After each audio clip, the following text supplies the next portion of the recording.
The Law and You. A look at laws in St. Vincent and the Grenadines which affect our daily lives. The Law and You. Presented by lawyer panel P.R Campbell QC. And brought to you on SVG-TV as a public service. Ladies and gentlemen, brothers and sisters, boys and girls, greetings. Welcome to another presentation in this public service nation-building series, The Law and You. This is program number 987, coming to you on Monday the 19th of October 2020. On this program, I will speak to you on the topic Adverse Possession of Land, Part 2. You recall last week I dealt with Part 1. I had meant to finish off last week, but there are a few pointers that I need to let you know about in order to round off the topic. But before getting into the topic, a few preliminary comments. Firstly, and as usual, I would like to send out my deepest condolences to all families which have suffered recent bereavements, and in particular the family of the late Mrs. Stacy Mackey of Villa, former client of my chambers. I would particularly like to greet and give my condolences to my good brother, Mr. Leslie Mackey, former engineer of NBC Radio 705 for many, many years. Leslie, I know how close you were to your auntie, and I know the Lord will give you the strength to cope with her passing. Now, it gives me total pleasure to introduce to you tonight the latest book written and produced and published by Dr.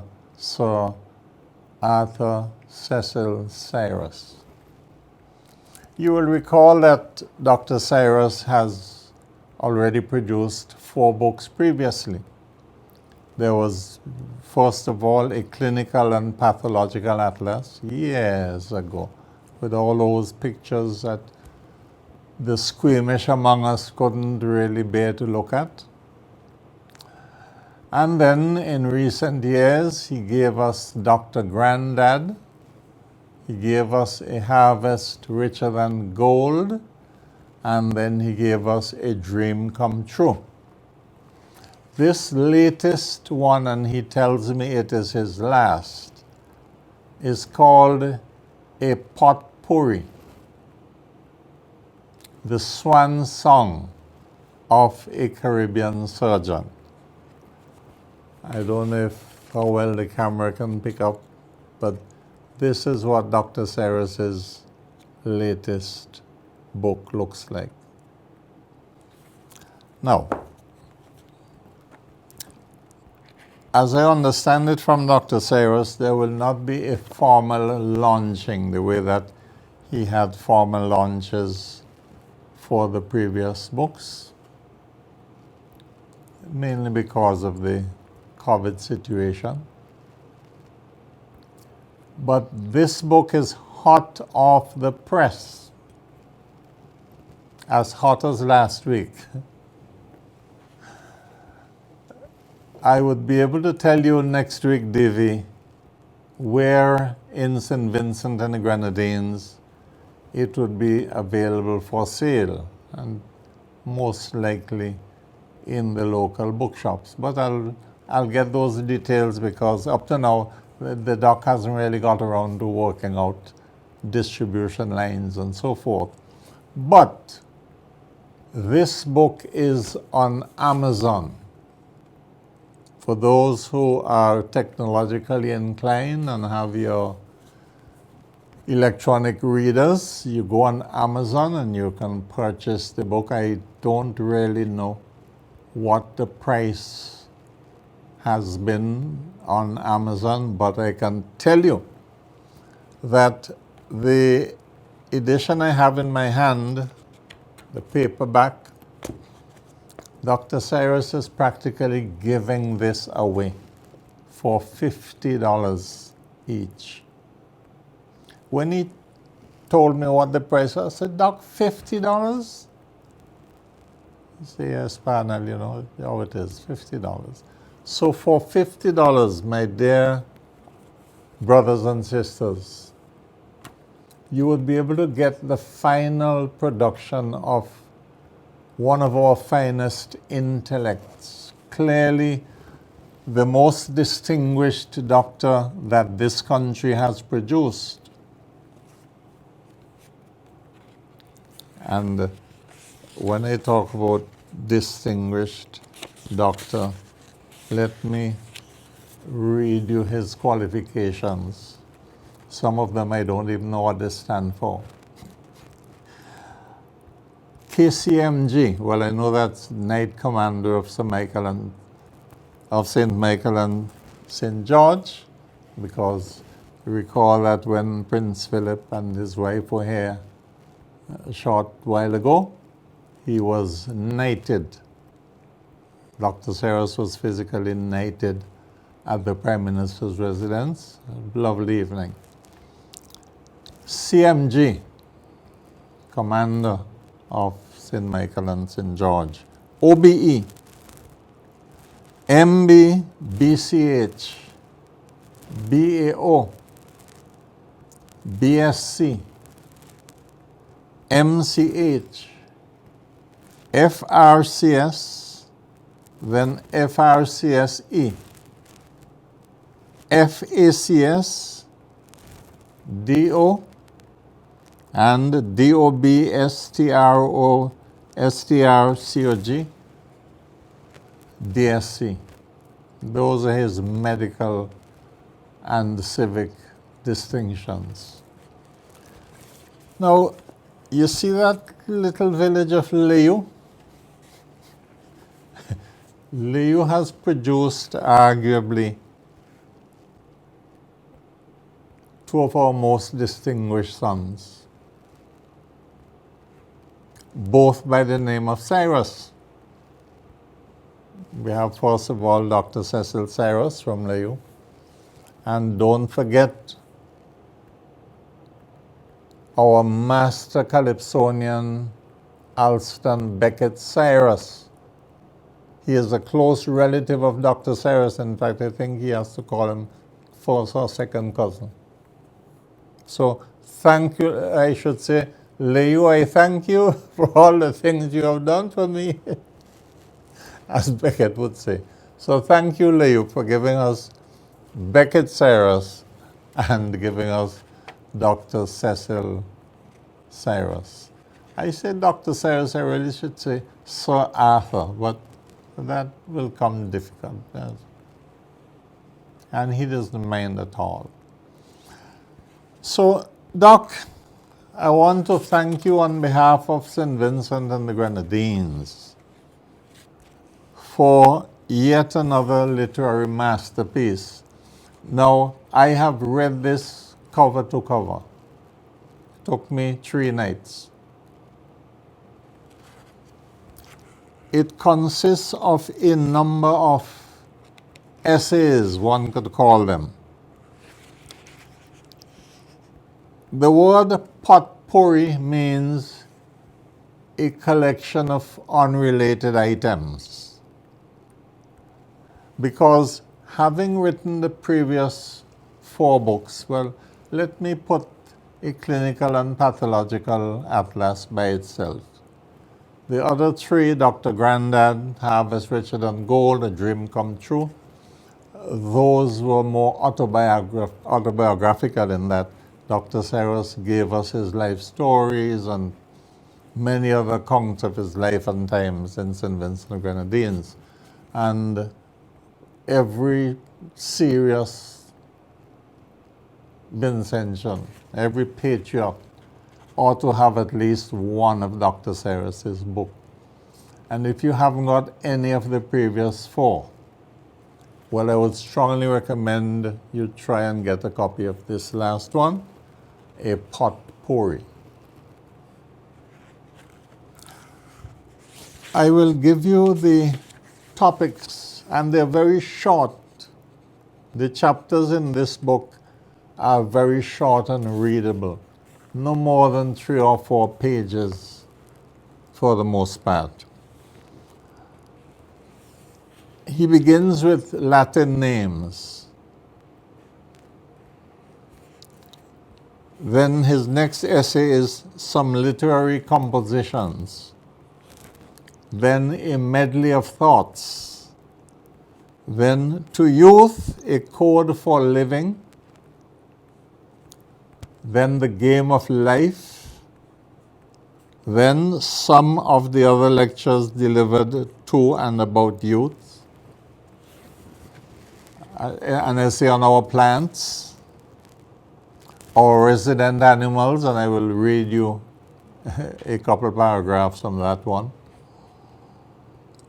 The curative properties of sea air, nostalgia, the inexplicable, inner promptings, telepathy, prescience, some aspects of old age, euthanasia, concepts of immortality, concepts of immortality, what a Freudian slip. And then there is the epilogue. Now, Dr. Cyrus was a scholar in the days when people took English seriously. And you have seen it in all his writings. He's masterful in his use of the English language. And I tell you, this book is a treat, especially the chapters on youth.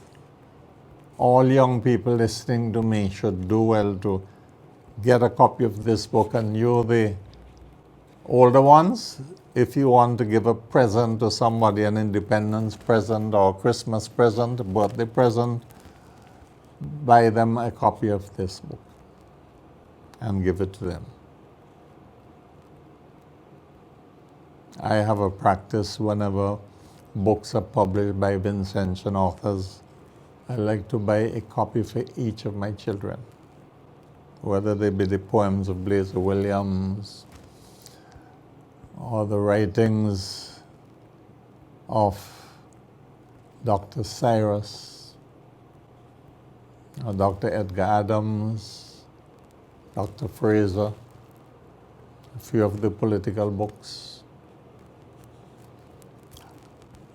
Reading is going out of style, but it is one of the pleasures of life. You really can't call yourself educated unless you like to read.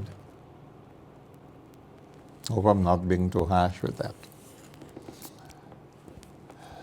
So I want to go right now to read for you, and I know I'm taking up a lot of time on tonight's program, but there's not a lot I have to say on the substantive topic. I found this enchanting. This passage I'm going to read for you now is from the chapter called Our Resident Animals. And here the use of language. The gardens of our home and former botanic hospital were miniature zoos. There were several types of animals with interesting stories relating to them.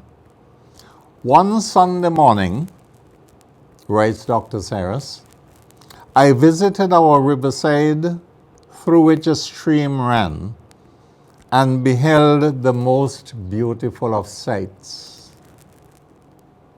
A hummingbird hovering with the characteristic powerful vibration of her wings as she fed her babies.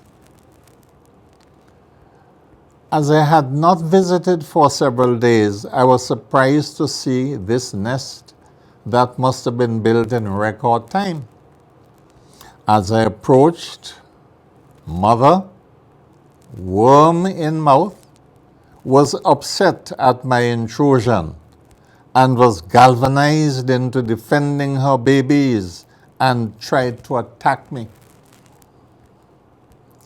And so I withdrew to a safe distance, reassuring her there was no evil intent, but as the proprietor, I was entitled to visit my property. So she accepted my bona fide and continued with the maternal joy of feeding her little ones. Reassured that I was only an intrigued, kindly observer, she made several trips and delighted me with the almost ethereal views of tiny beaks opened widely to their fullest extent in anticipation of a morsel, while tiny throats made music of delight at mother's tender caring. It was really wonderful to see little beaks appear as mother hovered with almost lightning velocity of her wings and dropped tiny morsels into each tiny mouth. Beautiful. And then, towards the end of the book, some aspects of old age. Dr. Cyrus writes, as I get older and the inevitable hand of decay carves its many images on my body, I realize that I am apt to misdiagnose even the slightest of symptoms as harbinger of illness or impending demise. Every little twinge of chest discomfort or pain is the onset of a heart attack. Every bout of indigestion, usually related to dietary indiscretion, is symptom of stomach disease. But really, I do not live in fear, for I have had a good innings, and I know that my long life of physical exertion and simple but natural diet in childhood have assured me already a fairly long life. So, I have the confidence to carry on yet a little longer. I recall how intrigued I was in November 1967 to read Bill Cosby's comment that there was nothing to recommend getting old. I was only 38 years then. All right, now, Dr. Arthur Cecil Cyrus, Vincentian national hero, I would say. And I'm sure that in days to come, I would have been long gone, but in days to come, Dr. Cyrus would have to be considered to be deemed a national hero. The book, A Potpourri, The Swan Song of a Caribbean Surgeon by Sir Arthur Cecil Cyrus, available on Amazon, and soon to be available in bookshops locally for the amazingly low price of $50. Thank you, Dr. Cyrus, and thank you, Mrs. Cyrus, for being at his side for so many years. All right, well, I don't know. My children will be delighted. When he spoke to me, he only had this copy available, which he very kindly autographed for me. PR, it is an honor to share this potpourri with you. With every good wish, A. Cecil Cyrus, October 13th, 2020. Thank you, Dr. Cyrus. It has been a privilege to say I have known you. You have been my family doctor for many years, and you are a Vincentian treasure. Thank you, Doc. All right.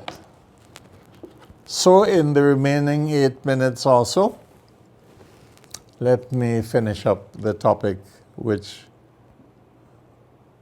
is part 2 of adverse possession.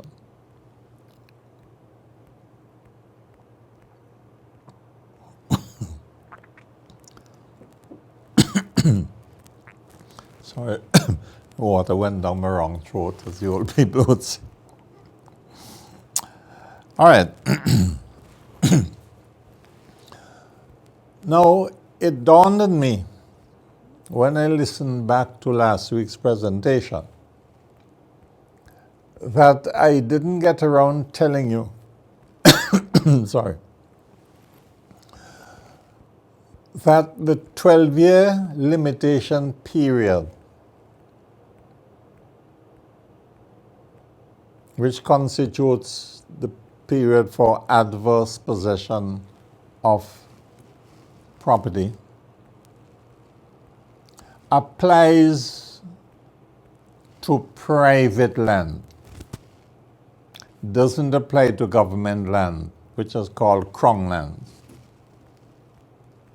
And you would recall, by now you should know, that the definition of Crown land is any land in this country which doesn't belong to a private citizen or corporation, belongs to the Crown. So mountain land that nobody owns belongs to the Crown. And for Crown, we understand to mean the government. So if you are squatting on a piece of Crown land,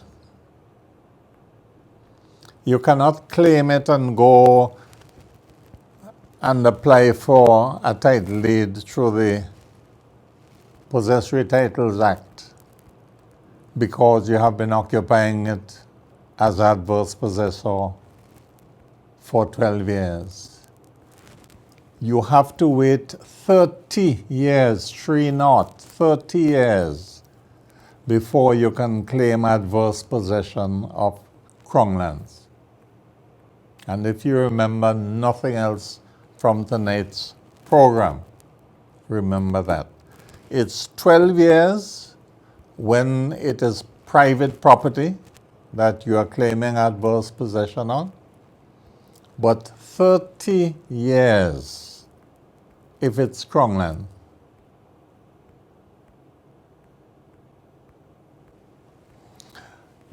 In the course of the week, a few people met me and they said, Mr. Campbell, it's really strange. How could you take somebody's land after 12 years and go to court and the judge give you a deed for it to reward you for what is really the theft of somebody's land? Yet, if you take the watch house or any bit of personal property, anything, motor car, tools, furniture, you could get locked up. That is the law. And you know, when you are a student of the law, you come across a lot of strange things. The law has some strange rules. Adverse possession is one such rule that many people don't understand. Some judges don't like the idea of adverse possession. But the law has to be administered as it is. Because imagine you are squatting on somebody's property for 12 years as owner. Not if they leave you in charge, because as you know by now, if you are put in charge of land, you can't claim it as a squatter and apply for a possessory title as an adverse possessor. So once you have permission to be on land, you cannot claim it as a squatter. But if you occupy it without anybody's permission in the bigs, as the owner, using it exclusively yourself, after 12 years, you file your papers, and once you prove that to the judge, the law says the judge has to order the registrar to give you a title deed for that parcel of land which in essence you really stole from somebody, but the law does not recognize theft of land. You can steal anything else but not land. If you take it and you succeed in holding it for more than 12 years as an adverse possessor, the law rewards you by giving it to you with a title deed from the court. And the title deed from the court is one of the strongest kinds of deeds you can get. But because of the intricacies of the law and because of the qualifications, don't just assume that you can go and claim a piece of land without getting legal advice from a qualified lawyer, not a goatskin lawyer either. Therefore, in cases of doubt, check out a lawyer, get an opinion. You have to tell the lawyer the truth. Don't go and tell the lawyer lies and say, well, you used to occupy this and so on, which and well is not so. You have to be frank with the lawyer, tell the lawyer the truth, and the lawyer will give you the requisite advice. Okay? All right, well,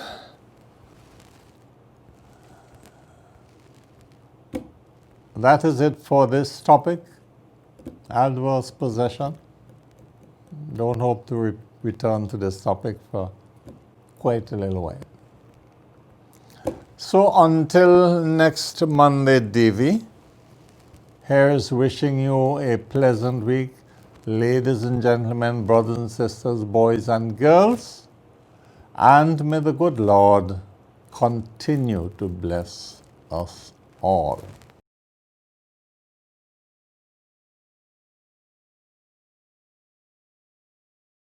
The Law and You. A look at laws in St. Vincent and the Grenadines which affect our daily lives. The Law and You. Presented by lawyer panel R. Campbell QC and brought to you on SVG-TV as a public service.